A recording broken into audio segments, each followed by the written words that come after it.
this was the presidency where it was revealed in its finality that American power is not what it used to be, because it couldn't bring Iran to heel. And Trump never needed to do this. It was the Israelis who wanted it. The State Department document on its own website says that we entered the Iran war at the request of our ally Israel. It doesn't even say it was America. It's on the official State Department website. It says we entered at the request of Israel.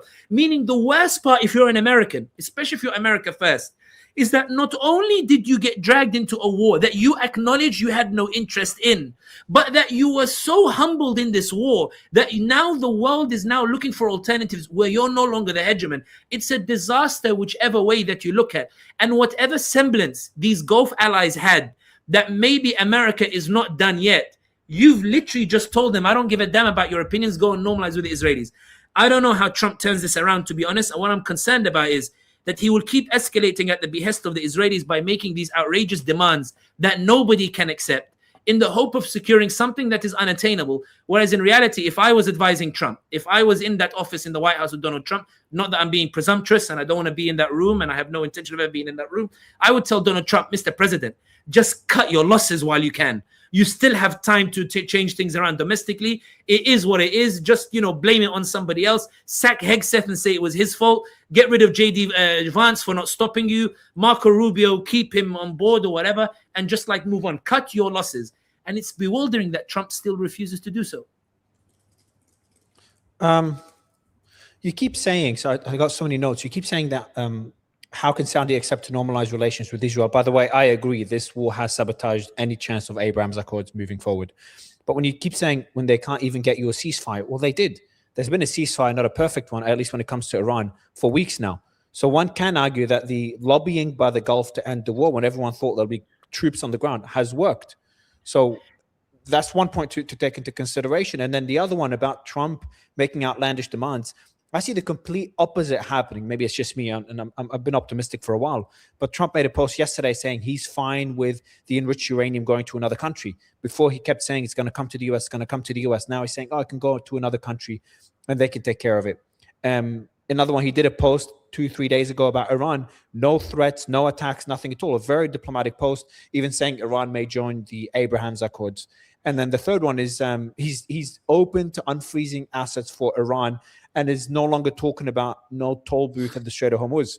So where we are now to where we were before, one can also make the argument that the lobbying by the Gulf has worked and the influence by Israel, as Netanyahu reportedly said to Channel 14, he doesn't have the same influence he once did. Let's imagine me and you are sitting in Riyadh, Mario, and this ceasefire has taken place. Hormuz remains shut. The US blockade is still there. He's bombing the southern part of Iran. People still scared to go to Saudi Arabia. Markets still jittery, so they don't want to put their money in Saudi Arabia.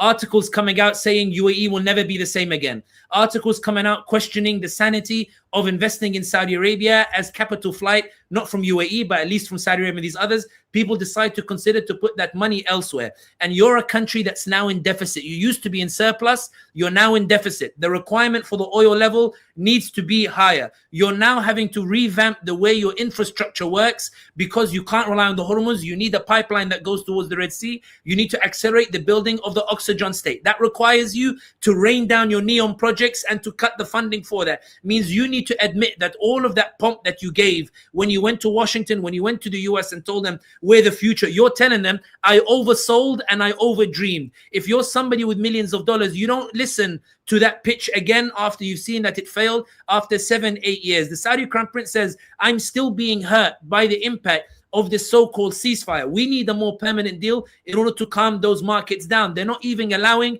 some of the most basic oil tankers to leave, and insurance prices are now going up as well. People are considering how to find alternative energy needs that may be very difficult at this moment in time.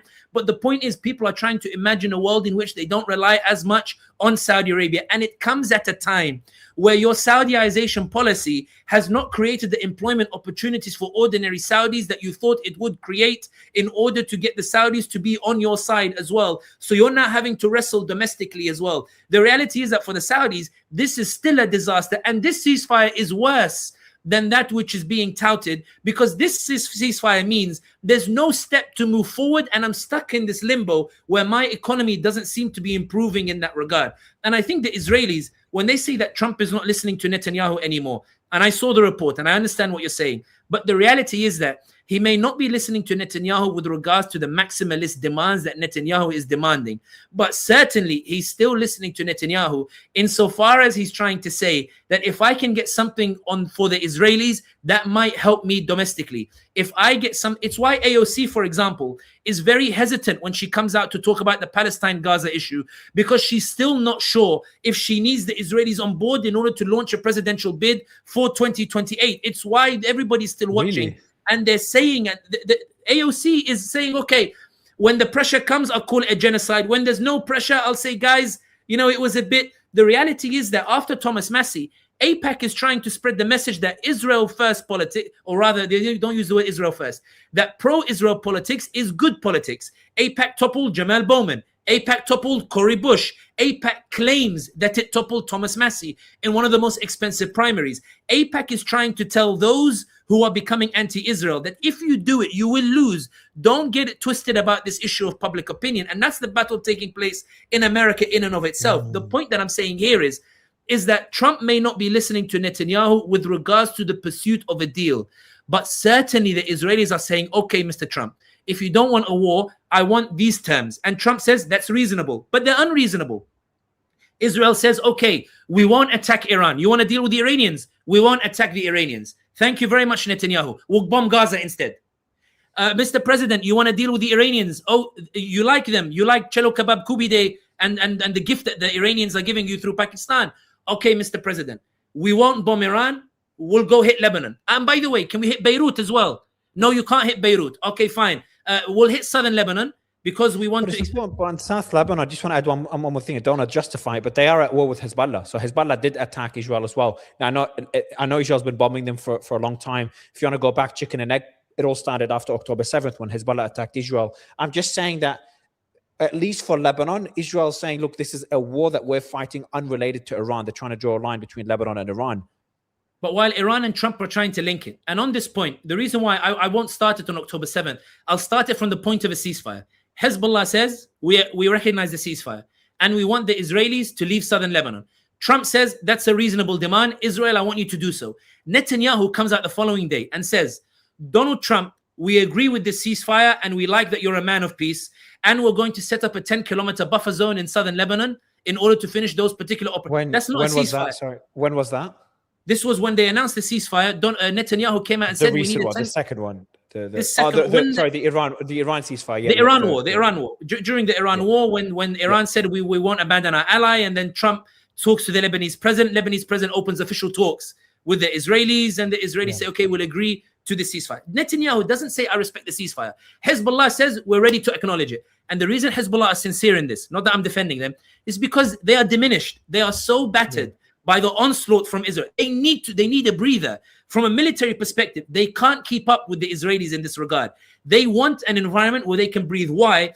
Hezbollah fears that it's losing its influence in Lebanon because of all the damage that it's taken and because its leaders constantly are being taken out. So Hezbollah was ready to abide by the ceasefire, not because it wants the ceasefire, because it has no choice but to abide by it. Netanyahu is the one who came out and said, okay, I agree to it. It's a great ceasefire. It's a wonderful ceasefire. And I'm going to do a 10-kilometer zone inside southern Lebanon. That's not a ceasefire, Mario. And this is the issue that people are taking with regards to the Israelis. In that Netanyahu doesn't tell Trump, I don't like what you're doing. He tells Trump, it's like, I don't know if you ever read about the Bosnian War, but there is a book, Inescapable Questions by Ali Izetbegovic. Mario, I highly recommend it if you haven't read it. It's a masterclass in politics. Anyway, Ali Izetbegovic, he writes in his interactions with the US ambassador, Richard Holbrooke. He says Holbrooke had a way of always making you feel understood. He would go to the Croats, the Serbs, and the Bosniaks and tell each one of them, you are absolutely right. I exactly understand, and I know exactly why you need to do this. But, and then he will reframe it in a way to justify it, to make it feel like it's within their framework. Netanyahu doesn't tell Trump, I don't like what you're doing. He says, Mr. President, you're on the ball. What you're doing is, this ceasefire, and to make sure this ceasefire lasts, I'm going to go 10 kilometers into Lebanon to make sure that there is no one who can violate that ceasefire. That's a violation. And this goes back to the original point. The reason why I mention it, in case anybody feels we veered off topic, it goes back to the first point, Mario. What's Iran's greatest concern? Iran wants a deal. Saudi wants a deal. UAE want a deal, albeit they would prefer to take the islands back first, but they want a deal. Qataris want a deal. Kuwait wants a deal. Omanis want a deal. The Iraqis, they want a deal. They don't want the pressure because the militias in Iraq are worried that if something happens to Iran, something will come to them in Iraq. The Syrians want a deal because they're being put in an awkward position whereby they're sort of neutral. Iran did horrible things to us, so did the Israelis. Let them hit each other. The reason it goes back is Iran is ready to sign a deal tomorrow, and possibly even Trump. The problem is the Iranians are saying, why would I give Trump his victory, the headline of making a deal, if he can't even reign Israel in the smallest things? If he can't even tell Netanyahu, what do you mean 10 kilometers in southern Lebanon? Move back and keep the peace there. Trump could have said to Netanyahu, just so people don't think I'm being unreasonable here, Trump could have said to Netanyahu, let's send in an international force into southern Lebanon in order to keep, if Netanyahu is really worried. And I think Hezbollah would have agreed to it because they would have had no choice but to agree with it. He could have said, I'll send an international force. And I think Turkey, Erdogan would have sent it. I think the Qataris, who don't usually fight, they would have sent a force. I think the UAE would have sent a force to make sure Erdogan doesn't get influence over Lebanon. I think the Saudis would have sent a force. And Trump could have said, okay, you don't go into southern Lebanon. I'll send an international force there. The options are there. Like, they exist. It's why when Egypt in the Sinai Peninsula, they said, we don't want the Israelis there. If they have to be there, let it be an international force. And Netanyahu said, no worries, I'll look after that Philadelphia corridor instead.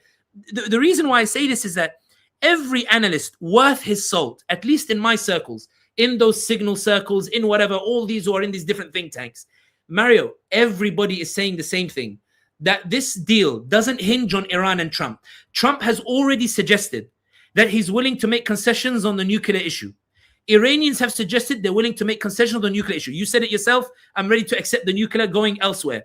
They've even agreed that they're willing to make a deal without fulfilling the details that were once considered a red line, meaning the Iranians and the Americans saying, let's start with opening the Hormuz Strait, we'll discuss nuclear later. Trump is willing to agree to that according to reports, which is extraordinary when you consider where he was before.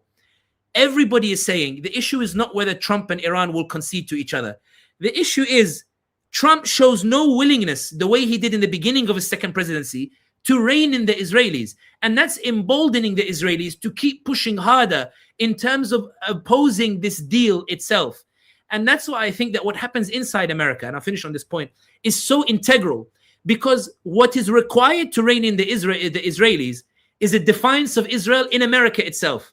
But if you're watching what happened to Thomas Massie, if you're watching what's happening in some of these races, are you going to come out and say, I'm against Israel, when tomorrow Miriam Adelson can pour, and the other lobby, they can pour billions to topple you when Massie was considered a king in Kentucky? That's the issue here. Who's going to stand up again? And if America won't do it, then Israel is so desperate. Thomas Massie's story is crazy. It just shows that it's too early for that, because they're still the older generation that does not watch social media, does not see anything beyond Fox News and that echo chamber they're in.